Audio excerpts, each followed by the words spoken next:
ओम श्री गुरु दत्तात्रेय विजयतेत्राम।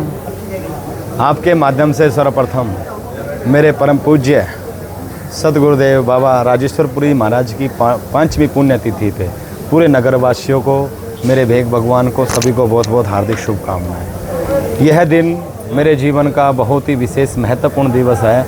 इस दिन अपनी तन मन धन और जन सब प्रकार की ऊर्जा को एकत्रित करके सर्व समाज के लिए, सर्व भेग के लिए और सर्व सदग्रस्त के लिए मंगल कामना करता हूँ परमाद्य देव महादेव से कि सबके जीवन में सुख शांति समृद्धि वैभव हो। और ये आज का दिन हमारे लिए बड़ा ही विशेष, एक जैसे होली दिवाली का त्यौहार होता है उससे भी कई गुना ऊर्जादायक हमारे जीवन में रहता है। और मैं आपके माध्यम से हमारे इस कैथल शहर वासियों को विशेष तौर पे निवेदन करना चाहूँगा कि हम लोग जब किसी भी चीज़ का संकल्प लेते हैं, संकल्प से सिद्धि की ओर, आज हमारे समाज की आप देख रहे हैं कहीं पे कूड़े के ढेर हैं, कहीं पे विवाद है, कहीं पे नशे का प्रवृत्ति है, कहीं पे कुछ झगड़े हैं, कहीं पे कुछ है।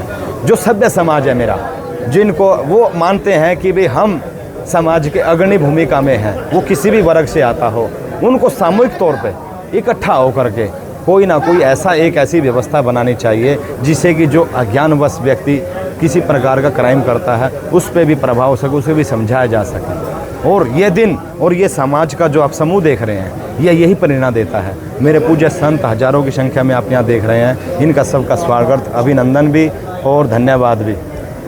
तो किशन बेदी जी आए हैं, हमारे कैबिनेट के मंत्री जी, आज ने उनका बहुत बहुत हार्दिक स्वागत अभिनंदन किया गया और पूरे संत समाज ने उनको आशीर्वाद भी दिया। और आगे की जो उन्होंने हमें कहा, जैसे कि आप पूछेंगे कि ग्रांट वगैरह का विषय में, तो उन्होंने कहा आप कोई भी प्रपोजल किसी भी प्रकार का देंगे तो मैं उसमें ज़रूर पूरा खरा उतरूँगा। तो हमारा जो, जैसे आपको पता ही है कि कई कार्य ऐसे जो पड़े हैं समाज के लिए हैं, मेरे व्यक्तिगत कार्य नहीं है, वो सारे समाज के, यानी कि आपको पता है माता जी के मेले लगते हैं, उस मेलों के अंदर जो व्यवस्था होती है, आम जनमानस आता है, उनकी सुविधा के लिए जो भी कार्य सरकार करेंगी, हम सरकार का धन्यवाद करना चाहेंगे। और विशेष तौर पे हमारे मुख्यमंत्री जी और अपने किशन बेदी जी को कहना चाहूँगा कि वह इस बात को कह के गए हैं, प्रपोजल बहुत ही जल्द समय के अंदर आपके माध्यम से उन तक पहुँचेगा और वो इस कार्य को पूर्णता से आगे बढ़ाएंगे।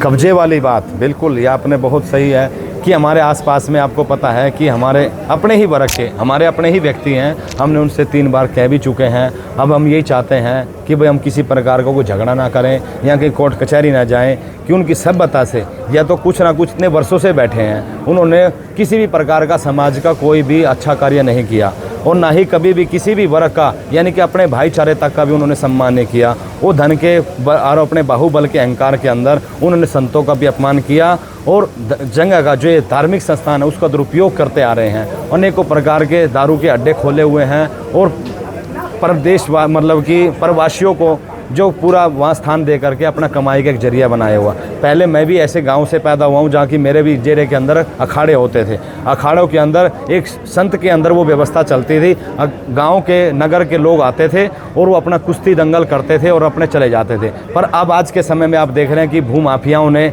वह एक माध्यम बना करके मेरे देश, मेरा हरियाणा पहलवानों का है, मेरे देश के अंदर ऐसे पहलवान हैं जो कि ऐसे किसी भी प्रकार का कोई भी धार्मिक अतिक्रमण नहीं करते हैं जैसा कि यहाँ पे किया हुआ। मैं आपके माध्यम से उन लोगों को अभी भी निवेदन करना चाहूँगा, नहीं ये चेतावनी भी मान सकते हैं, वो मैं प्राण छोड़ सकता हूँ परंतु इस भूमि का इस टुकड़े को मेरे देश के लिए, मेरे समाज के लिए मैं आज़ाद करा के रहूँगा। यदि वो मान जाएँ, अभी भी इज्जत से पूरे समाज के बीच उनका सम्मान करूँगा मंच के ऊपर कि हाँ भाई इन लोगों ने त्याग किया है।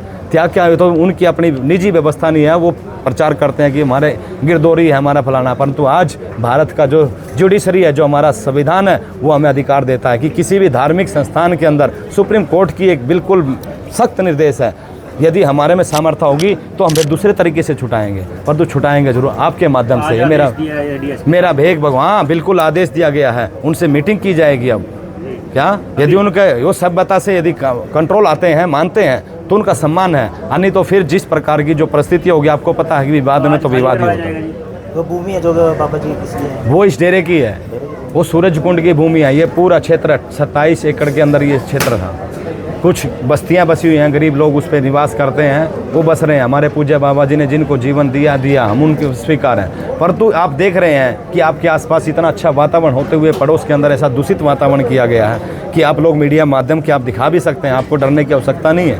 क्या वो 4 पहलवान है, मेरे पास 1000 पहलवान है, क्योंकि मेरा भेक भगवान मेरे साथ है, जो मेरी सबसे बड़ी शक्ति है। तो आज खाली करवाया जाएगा? खाली कराने का तो अब हम चाहें तो अभी 1 मिनट भी लगाते हैं, पर हम कानून को हाथ में लेना चाहते हैं, हम किसी को नुकसान नहीं पहुंचाना चाहते। हमारा अपना दिल ये कहता है कि वो मेरे अपने हैं। कोई गैर विधर्मी होते, कुकर्मी होते तो शायद मैं उन लोगों के ऊपर आज एक्शन लेते हुए चूकता नहीं। आज मेरा संत समाज 1 सेकंड में 1 ईंट भी नहीं छोड़ता, वहाँ उठा लेता तुरंत। परंतु हमने ऐसा नहीं चाहा। हमने कहा कि नहीं, समाज में हर किसी को इज्जत से जीने का अधिकार है, भूल होती है उसका पश्चाताप करने का भी अधिकार है। आप के माध्यम से वो मेरी इस बात को बिल्कुल गंभीरता से लें, अन्यथा ना लें, ना ही वो डराने का प्रयास करें कि हम ऐसा कर देंगे वैसा कर देंगे। वो कुछ भी नहीं कर सकते। जिस दिन हम लोग खड़े हो जाएंगे तो वो दूर दूर तक ढूंढे नहीं मिलेंगे। मैं अपने अफगान पट्टी वाले जो मेरे चौधरी भाई हैं, मेरे जितने भी धर्म प्रेमी हैं, मैं सबसे निवेदन करना चाहूँगा वह एक समूह के रूप में आएँ और इस चीज़ का प्रतिकार करें, विरोध करें और उनको समझाएं कि नहीं, यह डेरा दिन रात चौगुनी कर रहा है, उसके अंदर वह बाधा ना बने। क्योंकि यहाँ मातृशक्ति भी आती है, मेले लगते हैं। पहले जगह खुली पड़ी थी, सब प्रकार की व्यवस्था चल जाती थी, चल रहा था सब। परंतु आने वाले समय में दिन प्रतिदिन यह अव्यवस्था होती जा रही है। हमें मेलों के अंदर बहुत ही दिक्कतें होती हैं और उनका अतिक्रमण बहुत ही दुखदायी है।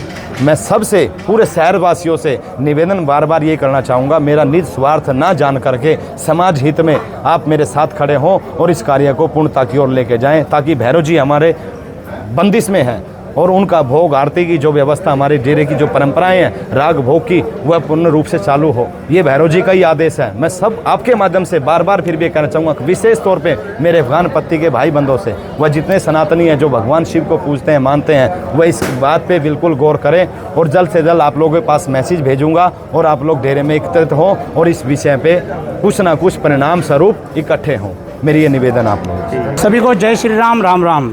बड़ा ही ये अपना दिन सौभाग्य का है, लेकिन ये कहना चाहता हूँ कि श्री महंत राजेश्वर पुरी जी महाराज जी का जो जीवन रहा है उससे बहुत ही हर संत को, हर समाज को सीख दी है उन्होंने, कि सरल भाव से रहते हुए संत समाज ने अपने कैथल जिले को इस प्रकार से सुशोभित किया है। और उनकी क्षति तो अपन कभी पूरी कर ही नहीं सकते, क्योंकि वो यहाँ से चले जाने के बाद ने मानो एक किस्म के जैसे शरीर में आत्मा नहीं होती, ऐसे ही इस आश्रम में आत्मा का अभाव नहीं था। लेकिन उसके बाद हमारे श्री महंत आदेश जी रमनपुरी जी आए, उस शरीर के अंदर वो आत्मा फिर दोबारा जागरूक हो गई और इस शहर को फिर दोबारा उसी तरह उसी राह पर चलते हुए रमनपुरी जी महाराज, उन्होंने जो शिक्षा अपने जीवन में ली है, गुरुओं की सेवा की है, श्री महंत मच्छिंद्रपुरी जी महाराज जी ने जो शिक्षा दी है और श्री राजेश्वरपुरी जी महाराज जी की जो जीवन शैली थी, उसी शैली के ओर खरा उतरते हुए इस आश्रम को 4 चौगुना तरक्की करी है। और आज देखो हजारों संत उनके नाम से यहाँ भोजन कर रहे हैं, कितना बड़ा हॉल बन रहा है। आज मानो साक्षात यहाँ ब्रह्मांड का सारा आनंद यहाँ समा रहा है। क्यों कहते हैं जहाँ पर संत के चरण पड़ते हुए मानो साक्षात स्वर्ग के समान होती है। कैथल का बड़ा सौभाग्य है। मैं कहना चाहता हूँ कैथल वासियों की, कहते हैं हिंदू धर्म में गौ माता और संत की सेवा सर्वप्रथम मानी जाती है। मैं कहना चाहता हूं कि हर समय अपने बच्चों को भी ये शिक्षा दी है, सनातन के बारे में बता दीजिए। और कैथल में जिसको छोटी काशी कहते हैं, इसका भी इतिहास हर बच्चे को पता लगना चाहिए कि हमारे कैथल में छोटी काशी से 9 ग्रह है। और मैं सरकार से भी कहना चाहता हूं कि जिस प्रकार संत समाज अपना धर्म लेकर चल रहा है, तो इनकी सहायता करते हुए कोई ना कोई ऐसा अपने कैथल जिले को, श्री महंत रमनपुरी महाराज जी को कुरुक्षेत्र विकास बोर्ड में मेंबरशिप के लिए मैं निवेदन करता हूं कि समाज के लिए एक ऐसे संत की ज़रूरत है, वो संत अपने कैथल में हैं।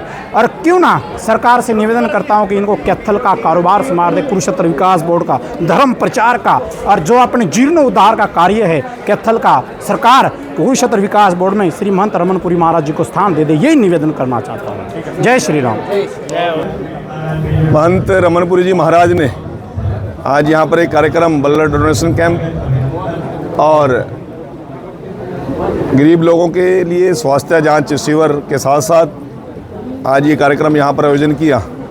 यहाँ भी मुख्य अतिथि के रूप में मैं पहुँचा हूँ। मेरे साथ हमारे जिला की अध्यक्षा हमारी बहन ज्योति सैनी जी, सीमा जी, भाई कुलवंत बाजीगर जी, शक्ति सौदा जी, भाई मनीष कटवाड़ जी और पार्टी के बहुत ही वरिष्ठ नेता सभी यहाँ पर उपस्थित हैं।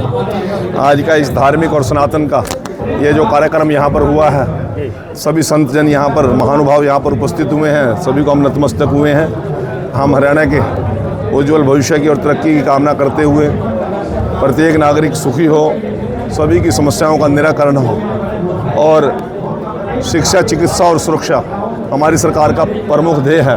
हम उस पर खरे उतर सके, लोगों का विश्वास बनाए रखें, इसकी मैं कामना करता हूँ। बाढ़ प्रभावित क्षेत्रों के लिए क्या कुछ घोषणा की? कल हमारे मुख्यमंत्री जी ने बड़ी विस्तारपूर्वक प्रेस की है। हमारे सभी विधायकों ने, मंत्रियों ने और चुने हुए जनप्रतिनिधियों ने अपनी 1 मास की सैलरी और उसके लिए हमने एक डिटेल, जनहानि पर क्या होगा, पशु हानि पर क्या होगा, फसल नुकसान पर क्या होगा, मकान गिरा है तो उसका मुआवजा मुख्यमंत्री ने बड़े विस्तारपूर्वक दिया है। और हरियाणा में अन्य पड़ोसी राज्यों के मुकाबले में बहुत से हमारी सरकार के प्रबंधन के कारण जनहानि बची है, फसलों का नुकसान बचा है। और जिस प्रकार पंजाब में हालात हुए हैं कि पूरे के पूरा जिला, पूरा पंजाब प्रांत आज आपदाग्रस्त घोषित करना पड़ा, परंतु हरियाणा के प्रशासनिक अधिकारी और मुख्यमंत्री और जनप्रतिनिधियों ने जनता के बीच में जाकर जिस प्रकार के सभी समस्याओं के लिए लोगों के साथ खड़े होकर उनका विश्वास जीतने का काम किया, उससे बहुत बड़ा नुकसान होने से हमारा बचा है।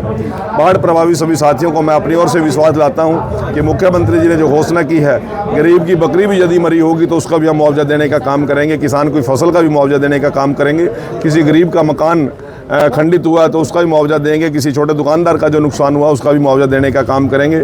इस संकट की घड़ी में हरियाणा प्रदेश के प्रत्येक नागरिक के साथ हम मजबूती के साथ खड़े हैं। बाढ़ से पहले प्रबंधन को लेकर नरवाना में कर्ण प्रताप या फिर आपका पूरा परिवार हो मैदान में है? नहीं, जिम्मेवारी बनती है। लोगों ने विश्वास करके हमें चुनाव जिताया है और जनप्रतिनिधि के नाते नरवाने के लोगों की अपेक्षाओं पर खरा उतरना मेरी जिम्मेवारी बनती है, मेरे परिवार की जिम्मेवारी बनती है और हरियाणा सरकार की पूरी जिम्मेवारी बनती है।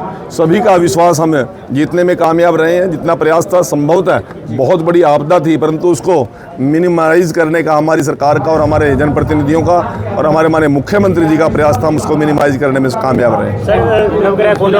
कब्जे की बात सामने आई, सर कब्जे की बात सामने आई। मैंने पुलिस अधिकारियों को डायरेक्शन दी है कि यदि कोई ऐसी बात है उसको स्टडी करके उसका निराकरण करें। ठीक है।